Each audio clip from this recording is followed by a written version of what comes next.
I'll admit it, I'm not the kind of guy who usually helps out his neighbors.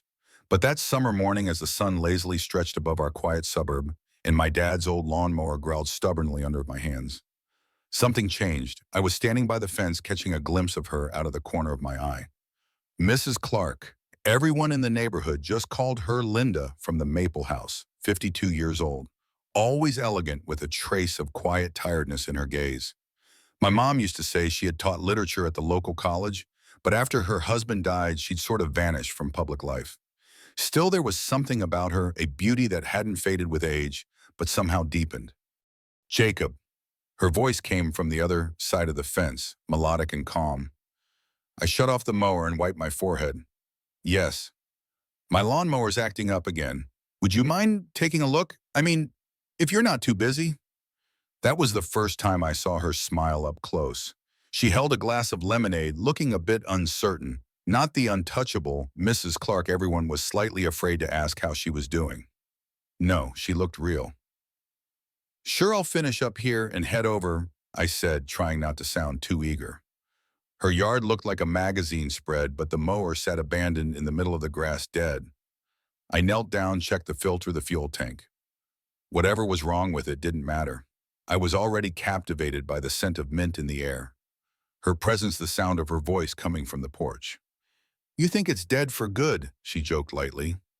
I think it's just old, like everything around here, I said, and immediately panicked that she might take offense, but she just laughed.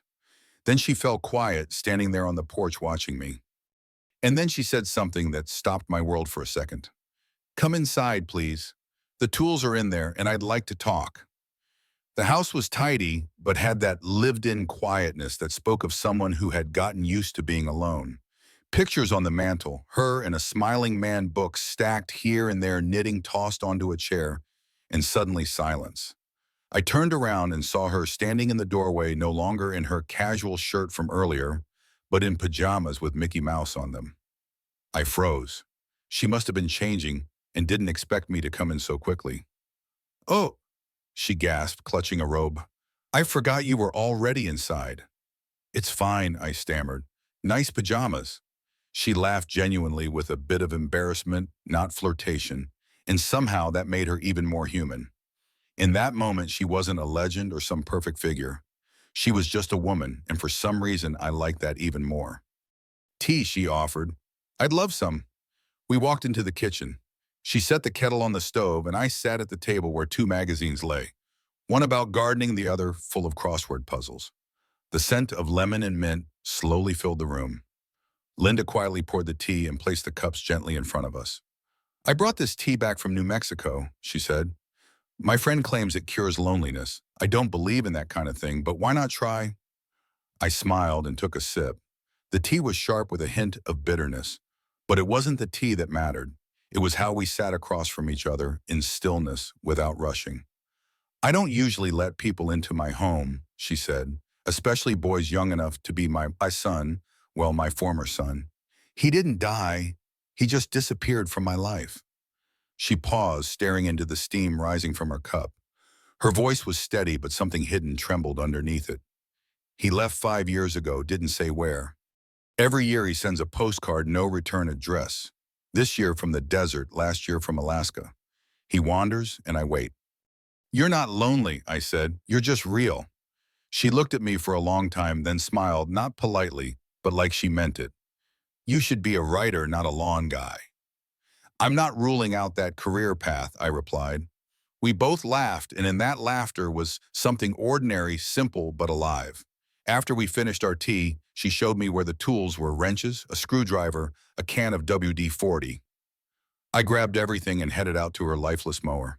The sun was already climbing higher, warm July sincere, and for the first time in a long while, I didn't feel like going home. After we finished our tea, the cup still warm, and the air heavy with hints of jasmine and vanilla, I stood up, thanked her, and grabbed the toolbox from the hallway. Mrs. Clark silently walked me to the door. We exchanged a glance, one of those glances that say more than words. There was still plenty of daylight left, and I had made a promise to figure out what was wrong with her stubborn lawnmower. Outside, the heat hadn't let up. If anything, it had gotten thicker, heavier. I crouched next to her old Toro, unscrewed the engine cover, checked the spark plug, the fuel tank, the air filter. Everything seemed intact, but when I tried to start it, nothing, not even a cough. The silence was insulting, like the machine was mocking me. An hour passed, then another and another. I even pulled out my phone and looked for tutorials on YouTube, but apparently this specific model was so ancient that even the internet had given up on it. It looked like something brought over on the Mayflower. By the time the sun started slipping behind the rooftops, I heard a familiar voice. Jacob. It was my mom. She had walked over from our house holding a tray of pastries, looking at me from the sidewalk like I was a stray she wasn't sure she should feed. What are you doing at Linda's? I sat down on the grass, wiped my hands on my jeans, and tried not to look like a teenage vandal caught red-handed. The mower's broken. I was trying to fix it seriously. What about our lawn?" she asked, eyebrows raised. I didn't get to it yet. Then why have you spent the whole day at the neighbor's? Because she asked for help, and I thought, why not? She's on her own. She stared at me for a long second, then something in her face softened. Maybe it was my voice, or maybe she was just impressed I was helping someone besides myself. Then Mrs. Clark called out from her porch, "Good evening, Mrs. Miller. Would you like to join us for some tea? I've got lemon bars. Jacob liked them." I glanced at Mom. She hesitated, but between baked goods and curiosity about the neighbor's private life, baked goods always won. She fixed her hair, wiped invisible flour off her apron, even though she hadn't been baking, and followed me inside. That house still felt like stepping into a memory, warm, a little worn but comforting. Mrs. Clark had set the table again. More tea, more fragrant herbs, but this time pies, cookies, and even a tiny glass bottle of what she called, just for color, some kind of homemade liqueur. Mom and Mrs. Clark hit it off almost immediately. They talked about old neighbors, laughed over silly block party disasters, and I just sat there sipping my tea and watching these two women so different, yet oddly similar in their quiet strength. At some point, Mom looked over at me with a familiar smirk. "You're finishing our lawn first thing in the morning, right?" "Of course," I said, "first thing. Then after that, you can come help Linda with whatever's left." "Deal," I smiled. Mrs. Clark winked. Mom took another sip, clearly pleased, and me. I felt something unexpected stir in my chest, a warmth I couldn't quite name. That evening stretched long into dusk. When he finally stepped outside, stars were already blinking in the sky. The air felt fresher than it had all day, like the world had exhaled. "You know," Mom said as we walked home, "you did a good thing today. Maybe you should keep stopping by Mrs. Clark's more often. She's a good woman." "I know," I said, and I meant it. The morning sun was already slipping through the blinds when I rolled out of bed. My legs felt like lead, but I had made a promise, and that meant I had to mow twice. I threw on a t-shirt, grabbed a granola bar, and headed outside. Our backyard wasn't in catastrophic shape, but Mom would have noticed even a single rebellious blade of grass.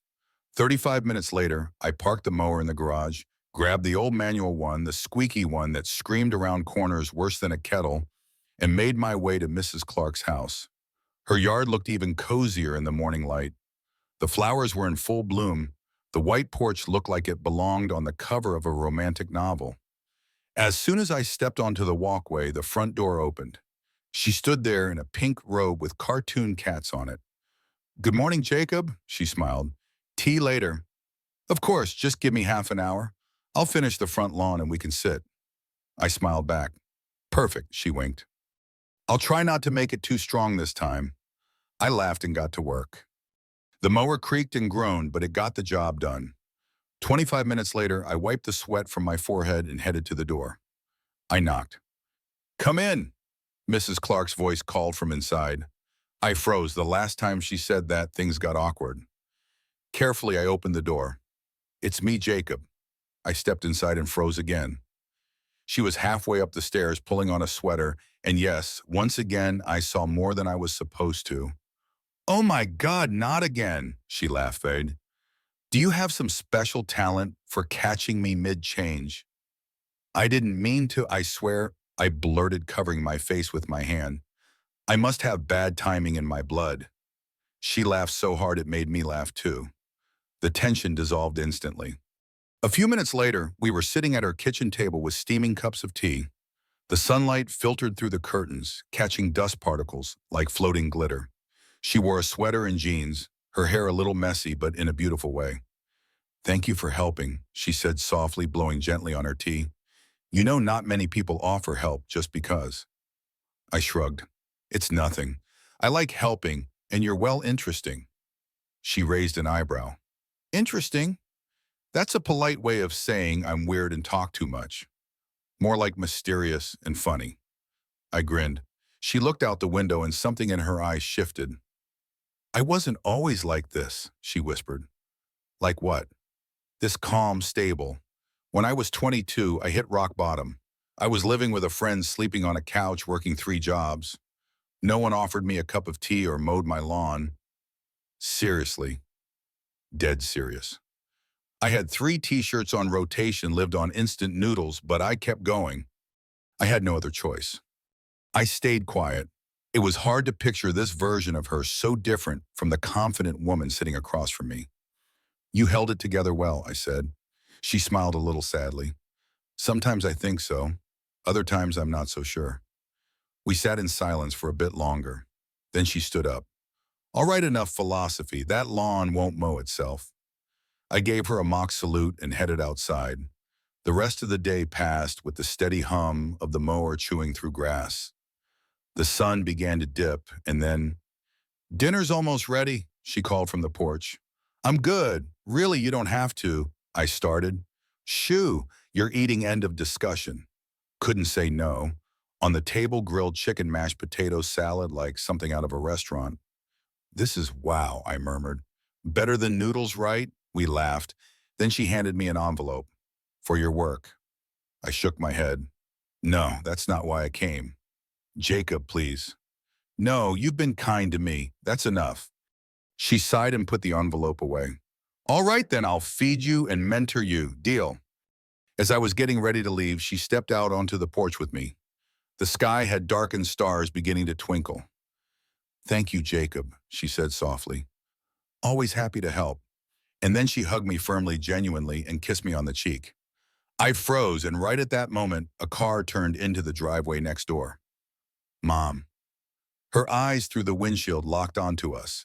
Her face took on the same expression she had when she once found half a cake in the fridge with no explanation. Evening had fallen over Jacob's home, but peace was nowhere to be found. In his room, his mother, returning from work, launched a quiet but persistent interrogation. "What was that, Jacob?" She began, looking at her son with suspicion that quickly turned into worry. "How did you even end up at Mrs. Clark's? And what was that about the kiss? You owe me an explanation." Jacob sighed deeply and started telling her everything, how it all happened, how he accidentally saw her, how he helped with the lawnmower, how he just wanted to be a polite and helpful neighbor. His words flowed evenly, without excess emotion, like an old tape playing over and over again. It seemed his mother calmed down, but the next evening the conversation with his father gave everything a different tone. "I understand, son," his father said quietly when they were alone in the kitchen, "that you want to help. That's honest and manly, but there's something you need to know." Jacob listened attentively, as if he had been waiting for this moment. "Mrs. Clark," his father sighed and sank deeper into his chair, "has a bad reputation.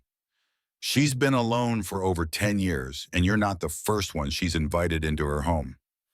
Jacob's eyes widened. "I helped her myself," his father confessed, "and you know it nearly destroyed our family. She knows how to catch people in her web." Silence filled the room. Jacob recalled moments from his childhood, hints in uneasy evenings when his parents quietly but deeply argued. "Maybe," he whispered to himself, "Mrs. Clark was planning something with me or with Decade." That kiss on the cheek now didn't seem so accidental. The evening turned into night. Jacob lay in bed trying to let go of his thoughts, but sleep wouldn't come. He tossed and turned, thinking about everything that happened and what might still happen. Finally, only at dawn did his mind calm a little, and he fell asleep with a heavy but clear heart. It was a quiet Saturday morning, the kind when the sun gently stretched its warm fingers over the neighborhood, painting everything in soft gold. Jacob was already outside, toolbox in hand, focused on fixing the fence right across Mrs. Clark's house. The old wood had seen better days, creaking and groaning desperately in need of repair. As he hammered and adjusted the worn planks, he suddenly felt a familiar gaze peering through the slightly open window. Mrs. Clark's face appeared framed by light curtains. "Good morning, Jacob," she called cheerfully, her voice warm and inviting. Jacob wiped the sweat from his brow and smiled back.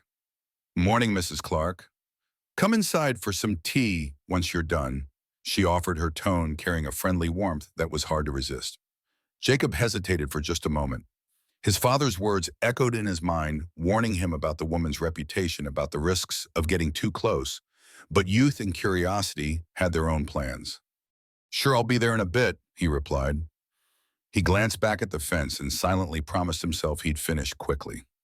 When Jacob stepped inside Mrs. Clark's house, the atmosphere was different than before, softer, cozier, filled with the scent of freshly brewed tea and something faintly floral.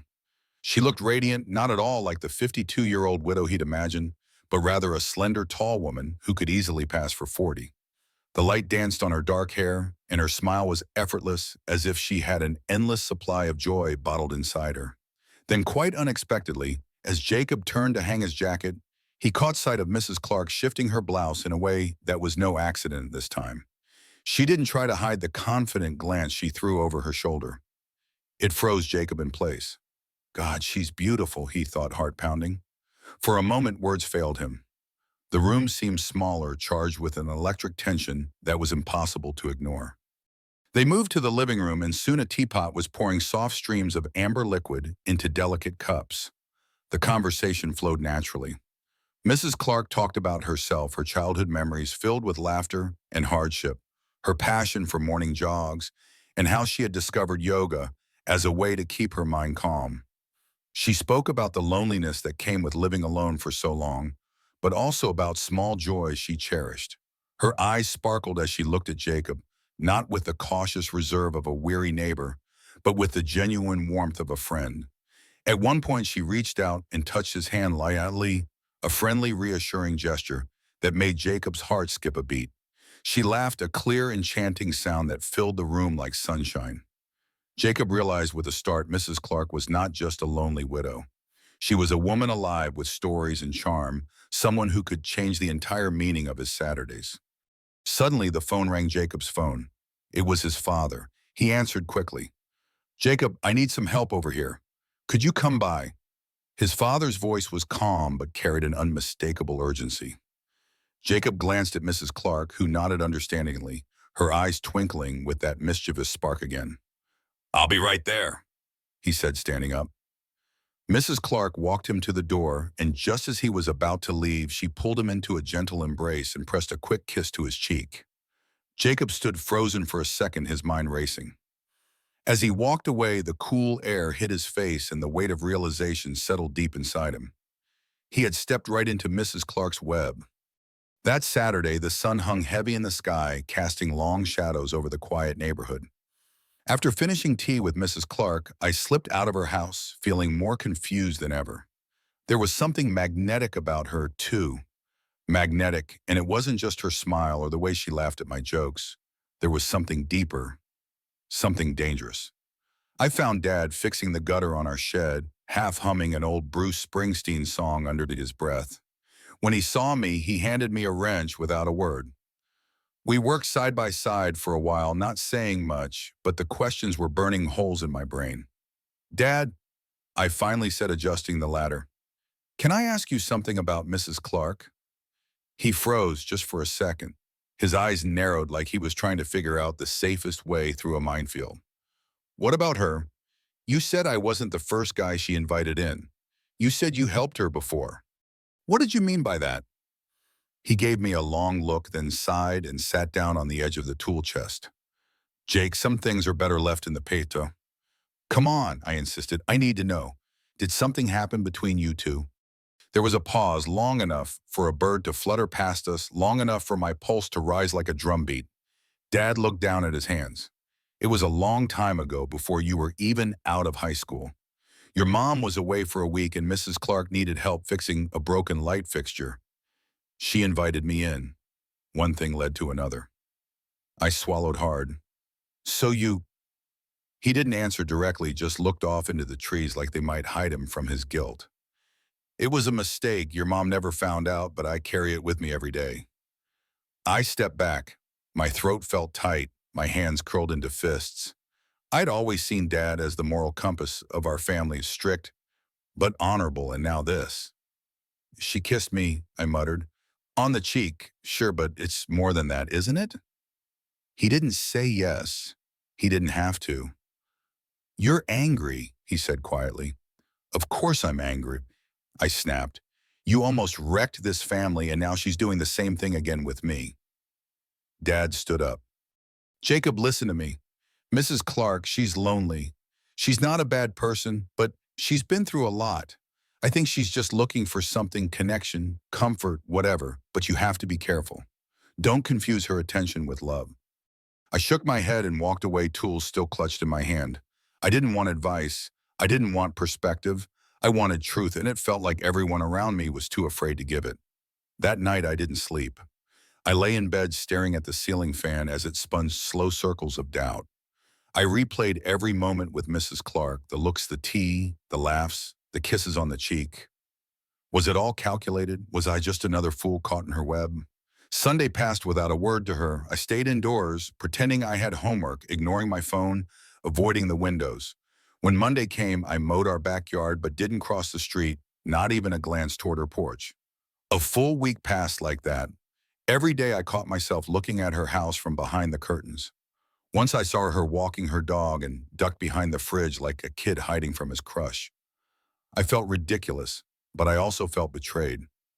She told me about her past, about the surgeries and loneliness. I believed her. I saw the pain in her eyes when she thought I wasn't looking. And yet, what if it was all just part of her act? Dad tried to talk to me again midweek, but I brushed him off. I wasn't ready to forgive him, not yet. I kept playing the whole mess over in my head, searching for answers. Had I been manipulated, or had I just let my imagination run wild? By Friday night, I was exhausted, not from work or school, but from overthinking, analyzing every word, every gesture, every look.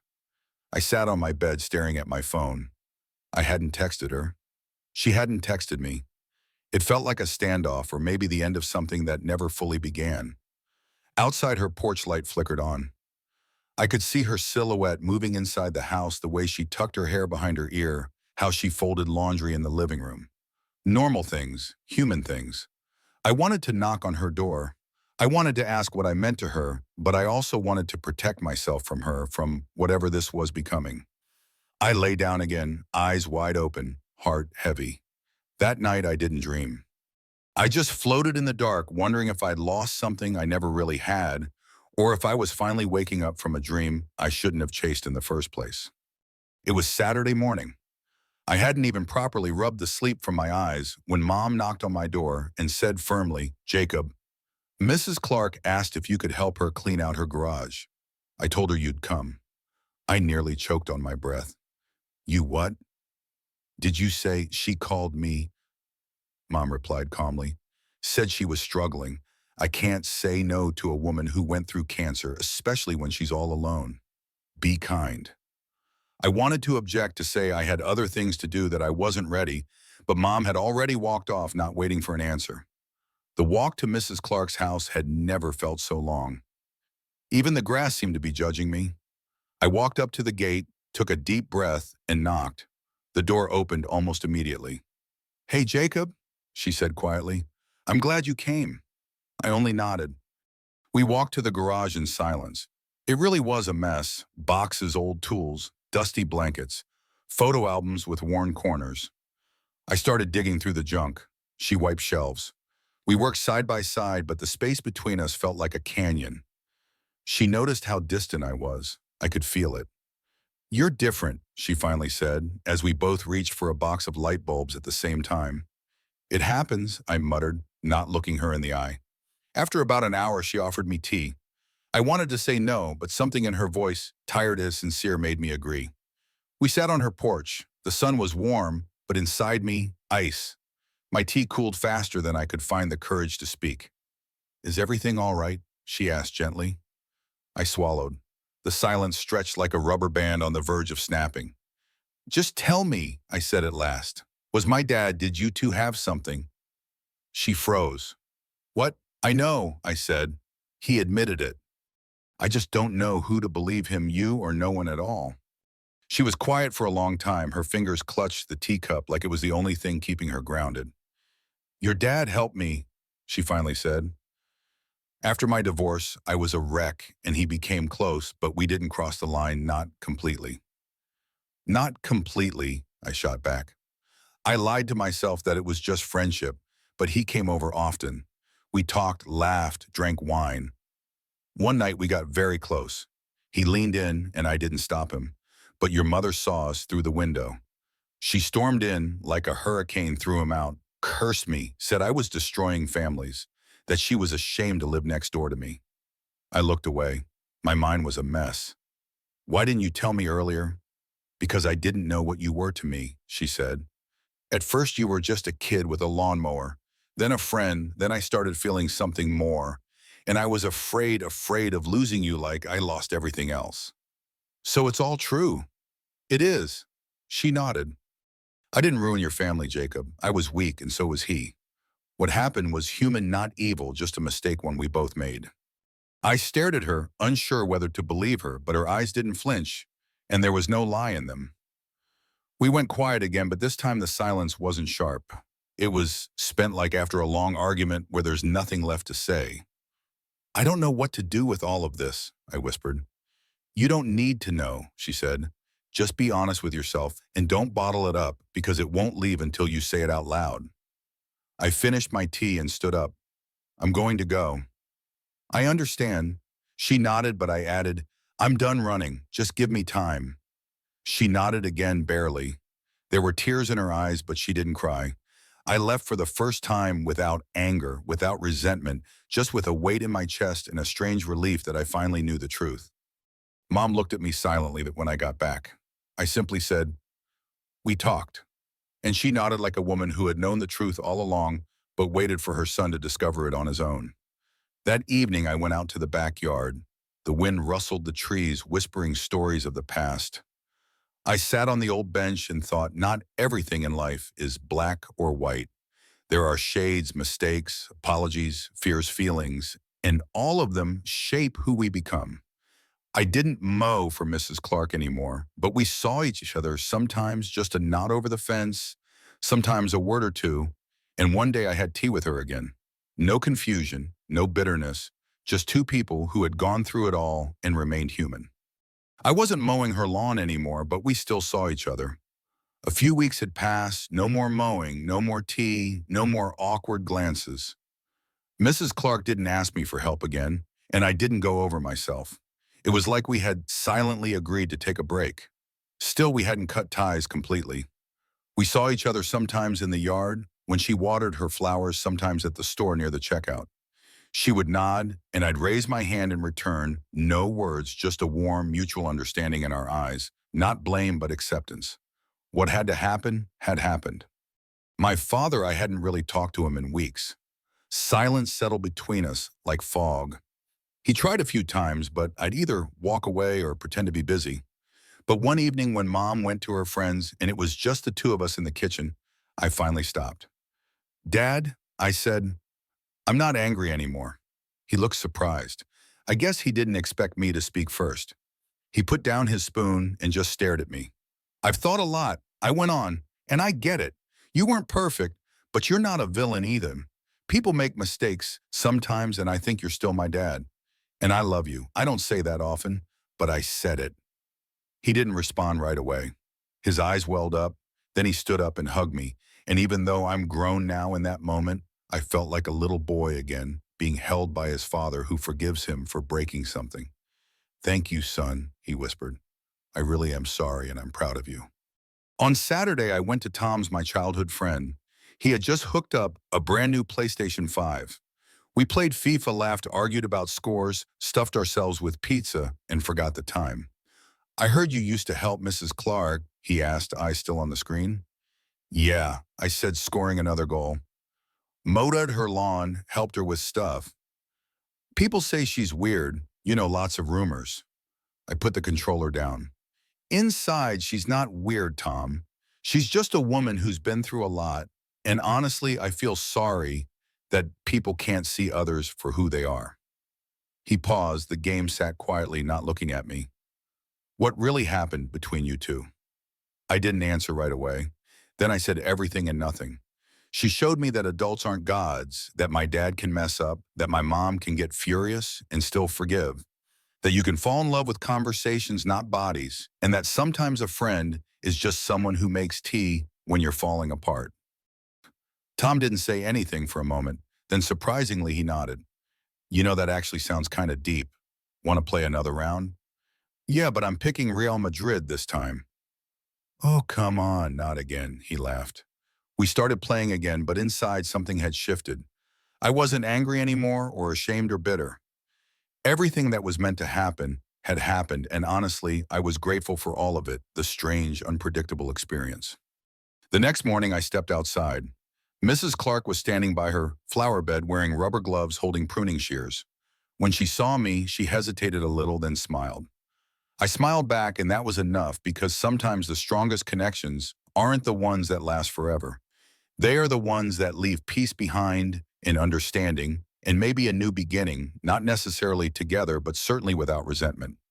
As told by Tom Jacob's friend, there was a time when Jacob and I would play soccer on the school field, laughing and tumbling in the dirt, as if nothing in the world was more serious than homework. I've known him since the days he collected toy cars, not memories. And even though we've grown older, become men with problems, responsibilities, and fears, to me, he's still the same Jake from the neighborhood, honest kind, and maybe just a little too trusting. Then he told me this story. At first, I didn't understand why his voice was filled with so much silence, not just pauses, but the kind of silence that feels like the air after an argument, like the reflection in the mirror you're not ready to see. He didn't speak of everything openly, only fragments, moments, thoughts, but it was enough for me to piece together the truth. This wasn't a story about an older woman and a younger man. It wasn't about her inviting him in for tea in her pajamas. It wasn't even about the kiss on the cheek someone saw from the window. No, this story was about something far more real, secrets, because every family has them. Some are just better at hiding them. Some stay quiet out of fear, and others hope that if no one mentions it, the pain will simply disappear. The secret between Jacob's father and Mrs. Clark wasn't betrayal in the traditional sense. There was no affair, no whispered passion in a dim room, but there was a line and they stood on the edge of it close enough that everything could have collapsed. Because betrayal isn't always about what you do. Sometimes it's a look that lingers too long, a gesture that never happens but lives on in the imagination, a desire that never becomes action, not because it shouldn't, but because someone caught you just in time. Jacob's mom caught them, and that moment saved a family. But what was left behind disappointment, suspicion, the kind of damage that spreads like a crack in glass, silent, slow, inevitable. Jacob couldn't forgive, not immediately. He no longer saw his father as a rock, but as a man who had shaken the very foundation of their family, and Mrs. Clark as someone who let it happen. But time changes things. Eventually, Jacob saw the truth that we are all imperfect, that making mistakes doesn't make us bad people, just human, and that the greatest damage isn't in slipping, it's in refusing to acknowledge it. When Jacob shared all this with me, his thoughts, his pain, I didn't see the angry teenager anymore. I saw a man, someone who had walked through fire and didn't let it harden him, someone who had learned to live with the truth and still find peace. And I wonder now how many stories like this were quietly happening all around us. How many fathers carry guilt? How many mothers forgive without a word? How many children grow up never knowing how close their families came to falling apart just because someone happened to glance through a window at the right time? Maybe this is just a small story in the great loud chaos of life, but to me it meant something. The truth is sharp cuts, but it also heals. Secrets fester in the dark like mold, and if you don't bring them into the light, they'll spread, consuming trust, love, and memory. Jacob didn't run. He didn't burn it all down. He didn't pretend it didn't happen. He faced it, his anger, his silence, his confusion, and walked through it to something better understanding. And Mrs. Clark, she didn't remain a scandal. She became something else, a person, a human being. with a past, with loneliness, maybe the loneliest person on the block, because sometimes the most powerful relationships don't end with kisses or breakups. They leave a mark, quiet, permanent, where every word matters and every silence even more so. This was a story about how easy it is to lose yourself and how much harder it is to forgive yourself. But maybe that's what growing up really is. One of the most profound lessons from Jacob's story is the power of empathy and the courage to face uncomfortable truths. Life often presents us with moments that blur the lines between right and wrong, where people we admire reveal their flaws and where trust is tested by secrets. Jacob's journey teaches us that growth comes not from judging others, but from seeking to understand their humanity. Mrs. Clark wasn't a villain, nor was Jacob's father a hero. They were both humans shaped by loneliness, mistakes, and the longing for connection. This story reminds us that forgiveness, whether for others or ourselves, isn't easy, but it's a quiet strength that heals wounds and rebuilds bridges. Jacob's choice to confront his pain, to listen, and to let go of resentment shows us that true maturity lies in embracing life's gray areas with compassion. Every nod over the fence, every shared cup of tea became a step toward peace, proving that even small gestures can mend what's broken. This resonates deeply because we all carry secrets, regrets, or moments we wish we could redo. By choosing understanding over anger, we create space for healing and growth. What's a lesson you have learned from a tough moment in your life? Share your thoughts in the comments below. We'd love to hear your stories. If this tale touched your heart, hit that subscribe button and join our Life Unscripted community for more real heartfelt stories that inspire and connect us all. Don't miss out. Let's keep exploring the beauty of everyday life together.